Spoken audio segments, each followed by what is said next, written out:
Hi all, ನಮಸ್ತೆ. ಹೇಗಿದ್ದೀರಾ ನೀವೆಲ್ಲರೂ? ನೀವೆಲ್ಲರೂ ಚೆನ್ನಾಗಿದ್ದೀರಾ ಅಂತ ನಾನು ಭಾವಿಸ್ತೀನಿ. ಇವತ್ತು ನಾನು ನಿಮ್ಮ ಜೊತೆ ನನ್ನ ಮಾರ್ನಿಂಗ್ ರೂಟೀನನ್ನು ಶೇರ್ ಮಾಡೋಕ್ಕೆ ಬಂದಿದ್ದೀನಿ. ಇವತ್ತು ನನ್ನ ಮಗನಿಗೆ ರಜಾ ಇರೋ ಕಾರಣದಿಂದ ನಾನು ಲಂಚ್ ಬಾಕ್ಸ್ ಪ್ಯಾಕ್ ಮಾಡ್ತಾ ಇಲ್ಲ. ಹಾಗಿರೋದ್ರಿಂದ ನಾನು 5:30 ನನ್ನ ಮಾರ್ನಿಂಗ್ ರೂಟೀನನ್ನು ಸ್ಟಾರ್ಟ್ ಮಾಡಿದೆ. ಇವಾಗ ಆರಾಮಾಗಿ ಎದ್ದು ನಾನು 7:30 ಆಗೋಯಿತು. 7:30ಇಂದ ನನ್ನ ರೂಟೀನನ್ನು ನಿಮ್ಮ ಜೊತೆ ಶೇರ್ ಮಾಡ್ತಾ ಇದ್ದೀನಿ. ಇವಾಗ ನಾನು ಬ್ರೇಕ್ಫಾಸ್ಟು, ಲಂಚು ಎಲ್ಲ ಪ್ರಿಪ್ರೇಷನ್ನು ನಿಮ್ಮ ಜೊತೆ ಶೇರ್ ಮಾಡ್ತೀನಿ. ಬನ್ನಿ ಹಾಗಾದರೆ ಹೋಗೋಣ ಕಿಚನ್ ಕಡೆಗೆ. ಮೊದಲಿಗೆ ನಾನು ಬ್ರೇಕ್ಫಾಸ್ಟ್ ಮಾಡ್ಕೊತಾ ಇದ್ದೀನಿ. ಬ್ರೇಕ್ಫಾಸ್ಟು ಒಗ್ಗರಣೆ ದೋಸೆ, ಅದಕ್ಕೆ ಒಗ್ಗರಣೆ ನಟ್ಟಿದ್ದೀನಿ. ಸೊ ಒಂದು ಕಡಾಯಿಗೆ ಚಿಕ್ಕ ಒಗ್ಗರಣೆ ಕಡಾಯಿಯಲ್ಲಿ ನಾನು ಎಣ್ಣೆ, ಜೀರಿಗೆ ಮತ್ತು ಸಾಸಿವೆ ಹಾಕ್ಕೊಂಡು ಈ ದೋಸೆ ಹಿಟ್ಟಿಗೆ ಹಾಕ್ತಾಯಿದ್ದೀನಿ. ದೋಸೆ ಹಿಟ್ಟು ಬಂದುಬಿಟ್ಟು ಮೈದಾ ಹಿಟ್ಟು, ಗೋಧಿ ಹಿಟ್ಟು, ಸ್ವಲ್ಪ ರವೆ ಮತ್ತು ಕಾಯಿ ತುರಿ ಮತ್ತು ಎಲ್ಲ ವೆಜಿಟೇಬಲ್ಸ್ ಹಾಕ್ಕೊಂಡಿದ್ದೀನಿ. ವೆಜಿಟೇಬಲ್ಸ್ ಅಂದರೆ ಈರುಳ್ಳಿ, ಟೊಮ್ಯಾಟೊ, ಕೊತ್ತಂಬರಿ ಸೊಪ್ಪು, ಕ್ಯಾಪ್ಸಿಕಮ್ಮು ಇವಿಷ್ಟು ಹಾಕ್ಕೊಂಡಿದ್ದೀನಿ. ಇವಿಷ್ಟು ಹಾಕ್ಕೊಂಡು ಒಂದು ಹಿಟ್ಟು ಮಾಡ್ಕೊಂಡಿದ್ದೀನಿ. ನೀವು ಬೇಕಿದ್ರೆ ಅದಕ್ಕೆ ಸೋಡಾ ಕೂಡ ಹಾಕ್ಬೋದು. ಇದು ಇನ್ಸ್ಟೆಂಟ್ ದೋಸೆ, ನಾನಿನ್ನು ಸೋಡಾ ಇಲ್ಲಿ ಬಳಸ್ತಾ ಇಲ್ಲ.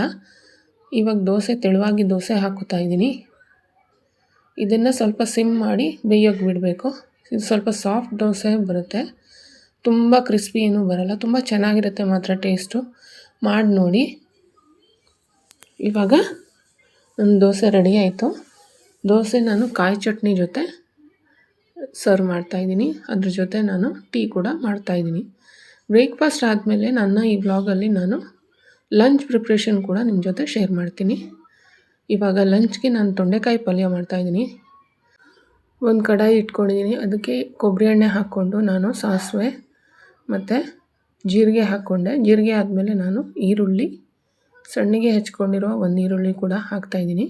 ಈರುಳ್ಳಿ ಜೊತೆ ಒಂದು ಅರ್ಧ ಟೊಮೆಟೊ ತೊಗೊಂಡಿದ್ದೀನಿ. ಇವೆರಡನ್ನೂ ಹಾಕಿ ಚೆನ್ನಾಗಿ ಫ್ರೈ ಮಾಡ್ಕೊತಾ ಇದ್ದೀನಿ. ಹಸಿ ವಾಸನೆ ಹೋಗೋವರೆಗೂ ಫ್ರೈ ಮಾಡ್ತಾ ಇರಬೇಕು. ಒಂದು ಬೆಳ್ಳುಳ್ಳಿ 3-4 ಎಸಳು ನಾನು ಚಾಪ್ ಮಾಡಿ ಅದು ಕೂಡ ಹಾಕ್ತಾಯಿದ್ದೀನಿ. ಇವಾಗ ಖಾರದ ಪುಡಿ ಕೂಡ ಹಾಕ್ಕೊತಾ ಇದ್ದೀನಿ. ಇದು ನಾನು ಮಾಡ್ತಾ ಇರೋದು ತೊಂಡೆಕಾಯಿ ಪಲ್ಯ ಅಂದರೆ ಆಂಧ್ರ ಸ್ಟೈಲ್ ತೊಂಡೆಕಾಯಿ ಪಲ್ಯ. ಇದು ತುಂಬ ಚೆನ್ನಾಗಿರುತ್ತೆ, ಡಿಫ್ರೆಂಟಾಗಿರುತ್ತೆ, ಮಾಡಿ ನೋಡಿ. ಖಾರದ ಪುಡಿ ಹಾಕಿದ ಮೇಲೆ ನಾನು ತೊಂಡೆಕಾಯನ್ನು ಹಾಕ್ತಾಯಿದ್ದೀನಿ. ತೊಂಡೆಕಾಯಿ ರಾ ಹಾಕಿದರೆ ನಿಮಗೆ ಇದು ಬೇಯೋದಕ್ಕೆ ತುಂಬ ಹೊತ್ತಾಗುತ್ತೆ. ನಾನು ಒಂದು ಹಾಫ್ ಸ್ಟೀಮ್ ಮಾಡಿಕೊಂಡು ಆಮೇಲೆ ಇದಕ್ಕೆ ಹಾಕ್ತಾಯಿದ್ದೀನಿ. ಉಪ್ಪು ಕೂಡ ರುಚಿಗೆ ತಕ್ಕಷ್ಟು ಹಾಕ್ಕೊಂಡಿದ್ದೀನಿ. ಇವೆಲ್ಲ ಹಾಕಿದ ಮೇಲೆ ನೋಡಿ ಇವಾಗ ನೀರು ಬಿಟ್ಕೊತಾ ಇದೆ. ನೀರು ಇಂಗೋವರೆಗೂ ನಾವು ಇದನ್ನು ಫ್ರೈ ಮಾಡ್ತಾ ಇರಬೇಕು. ಮಧ್ಯ ಕೈ ಆಡಿಸ್ತಾನೆ ಇಡಿ. ಈಗ ಲಾಸ್ಟು ನಾನು ಹಾಫ್ ಸ್ಪೂನ್ ಗರಂ ಮಸಾಲ ಪುಡಿ ಹಾಕ್ಕೊಂಡಿದ್ದೀನಿ.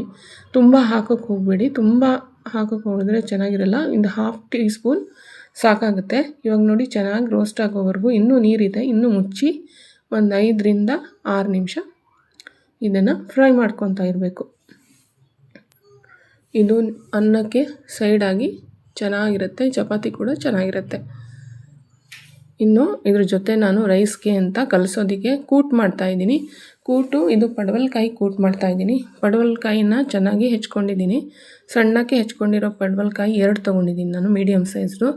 ಅದಕ್ಕೆ ಒಂದು 1/4 ಕಪ್ಪಷ್ಟು ಹೆಸರುಬೇಳೆ ನೆನೆಸಿಟ್ಕೊಂಡಿದ್ದೆ. ಇವೆರಡನ್ನು ಕುಕ್ಕರಲ್ಲಿ ಹಾಕಿ 3 ವಿಷಲನ್ನು ಕೂಗಿಸ್ತಾಯಿದ್ದೀನಿ. ಉಪ್ಪನ್ನು ಕೂಡ ಹಾಕಿದ್ದೀನಿ. ಇದಕ್ಕೆ 3 ವಿಷಲನ್ನು ಕೂಗಿಸ್ಕೋಬೇಕು. ಇವಾಗ ಇದಕ್ಕೊಂದು ಮಸಾಲೆ ರೆಡಿ ಮಾಡಬೇಕು. ಮಸಾಲೆ ರೆಡಿ ಮಾಡ್ಕೊಳ್ಳೋಣ.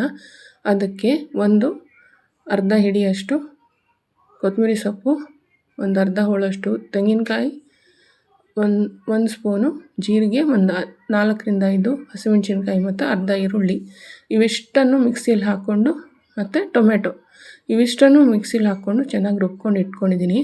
ಇವಾಗ ಕುಕ್ಕರ್ ಕೂಗಿದೆ. ಇದನ್ನು ಒಂದು ಪಾಟ್ಗೆ ಶಿಫ್ಟ್ ಮಾಡಿ ನಾವು ಕುದಿಯೋಕ್ಕೆ ಬಿಡಬೇಕು. ನೀರು ಎಷ್ಟು ಬೇಕೋ ಅಷ್ಟು ಹಾಕ್ಕೊಂಡು, ನಿಮ್ಗೆ ಎಷ್ಟು ದಪ್ಪ ಬೇಕೋ ಅಷ್ಟು ತೆಳು ಬೇಕೋ ಅಷ್ಟೊಂದು ನೀರು ಹಾಕ್ಕೊಂಡು ಹದ ಮಾಡ್ಕೊಳ್ಳಿ. ಇವಾಗ ಒಂದು ಬಾಯ್ಲ್ ಬರಬೇಕು. ಒಂದು ಬಾಯ್ಲ್ ಬಂದಮೇಲೆ ಈ ರುಬ್ಬಿಟ್ಕೊಂಡು ಮಸಾಲೆನ ಹಾಕ್ಕೋಬೇಕು. ಆ ಮಿಕ್ಸಿಯಲ್ಲಿ ರುಬ್ಬಿಟ್ಕೊ ಮಸಾಲೆ ಈ ಥರ ಕಾಣಿಸುತ್ತೆ.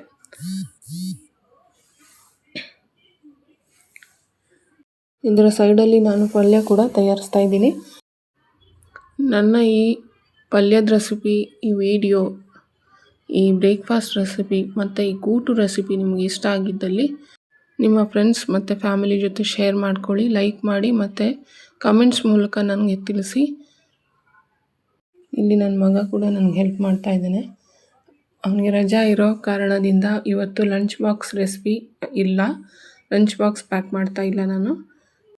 ಇವಾಗ ಚೆನ್ನಾಗಿ ಬಾಯ್ಲ್ ಬಂದಿದೆ. ಈ ಮಸಾಲೆನ ಹಾಕ್ಕೊತಾ ಇದ್ದೀನಿ. ಮಸಾಲೆ ಹಾಕಿದ ತಕ್ಷಣ ಚೆನ್ನಾಗಿ ಮಿಕ್ಸ್ ಮಾಡ್ಕೊಳ್ಳಿ. ಬೇಳೆ ಎಲ್ಲ ಹಾಕಿರೋದ್ರಿಂದ ಅದು ತಳ ಹಿಡಿಯೋ ಚಾನ್ಸ್ ಇರುತ್ತೆ. ಚೆನ್ನಾಗಿ ಮಿಕ್ಸ್ ಮಾಡ್ಕೊಳ್ಳಿ. ಅದಕ್ಕೆ ಒಂದು ಒಗ್ಗರಣೆ ಮಾಡ್ಕೊಳ್ಳೋಣ. ನೀವು ತುಪ್ಪ ಅಥವಾ ಎಣ್ಣೆ ಏನು ಬೇಕಾದರೂ ತೊಗೋಬೋದು. ನಾನಿಲ್ಲಿ ತುಪ್ಪ ತೊಗೊಂಡಿದ್ದೀನಿ. ತುಪ್ಪಕ್ಕೆ ಸಾಸಿವೆ, ಜೀರಿಗೆ, ಕರಿಬೇವು, ಇಂಗು ಇವಷ್ಟನ್ನು ಹಾಕಿ ಚೆನ್ನಾಗಿ ಒಂದು ಒಗ್ಗರಣೆ ಮಾಡ್ಕೋಬೇಕು. ಈ ಒಗ್ಗರಣೆನ ಅದಕ್ಕೆ ಹಾಕ್ಕೊತಾ ಇದ್ದೀನಿ. ತುಂಬ ಚೆನ್ನಾಗಿರುತ್ತೆ ಇದು, ಟ್ರೈ ಮಾಡಿ ನೋಡಿ. ಇವಾಗ ಪಲ್ಯ ಕೂಡ ರೆಡಿಯಾಗಿದೆ. ಅದಕ್ಕೆ ಸೈಡಲ್ಲಿ ನಾನು ಬಾಯ್ಲ್ಡ್ ರೈಸ್ ಇಷ್ಟಪಡೋದ್ರಿಂದ ನಾನು ಇವತ್ತು ಬಾಯ್ಲ್ಡ್ ರೈಸ್ ಮಾಡ್ಕೊತಾ ಇದ್ದೀನಿ. ಸೈಡಲ್ಲಿ ನಾನು ವೈಟ್ ರೈಸ್ ಕೂಡ ಇಟ್ಟಿದ್ದೆ. ಮತ್ತು ಇವಾಗ ನಮ್ಮ ಪಲ್ಯ ಮತ್ತು ಕೂಟು ಎರಡೂ ರೆಡಿಯಾಗಿದೆ. ಇವಾಗ ಸರ್ವ್ ಮಾಡ್ತೀನಿ ನೋಡಿ. ತುಂಬ ಚೆನ್ನಾಗಿ ಬಂದಿತ್ತು. ನೀವು ಕೂಡ ಟ್ರೈ ಮಾಡಿ. ನನ್ನ ಅತ್ತೆ ಸ್ವಲ್ಪ ಡ್ರೈ ಫಿಶ್ ಸಾಂಬಾರು ಕಳಿಸಿದ್ರು, ಅದನ್ನು ಕೂಡ ಸರ್ವ್ ಮಾಡ್ತಾಯಿದ್ದೀನಿ. ಈಗ ರೆಡಿ ಆಯಿತು ವೈಟ್ ರೈಸ್ ಪ್ಲೇಟು. ಇದ್ರ ಜೊತೆ ನಾನು ಬಾಯ್ಲ್ಡ್ ರೈಸ್ ಕೂಡ ಮಾಡ್ಕೊಂಡಿದ್ದೀನಿ. ಇದು ನನ್ನ ಪ್ಲೇಟು. ಇವಾಗ ಟೇಸ್ಟ್ ಮಾಡ್ತೀನಿ ಹೇಗಾಗಿದೆ ಅಂತ ನೋಡೋಣ. ಇವಾಗ ಟೇಸ್ಟ್ ಮಾಡ್ತಾಯಿದ್ದೀನಿ. ಅನ್ನದ ಜೊತೆಗಂತೂ ಸೂಪರ್ ಆಗಿರುತ್ತೆ. ನೀವು ಚಪಾತಿ ಕೂಡ ಟ್ರೈ ಮಾಡ್ಬೋದು. ತುಂಬ ಚೆನ್ನಾಗಿ ಬಂದಿತ್ತು. ನೀವು ಕೂಡ ಟ್ರೈ ಮಾಡಿ. ಸೂಪರಾಗಿ ಬಂದಿತ್ತು. ನಿಮಗೂ ಕೂಡ ಇಷ್ಟ ಆಗಿದೆ ಅಂತ ನಾನು ಭಾವಿಸ್ತೀನಿ. ಇನ್ನು ನಾನು ನಿಮ್ಗೆ ಸಿಗ್ತೀನಿ ನೆಕ್ಸ್ಟ್ ವ್ಲಾಗಲ್ಲಿ. ಅಲ್ಲಿಯವರೆಗೂ thank you for watching and bye.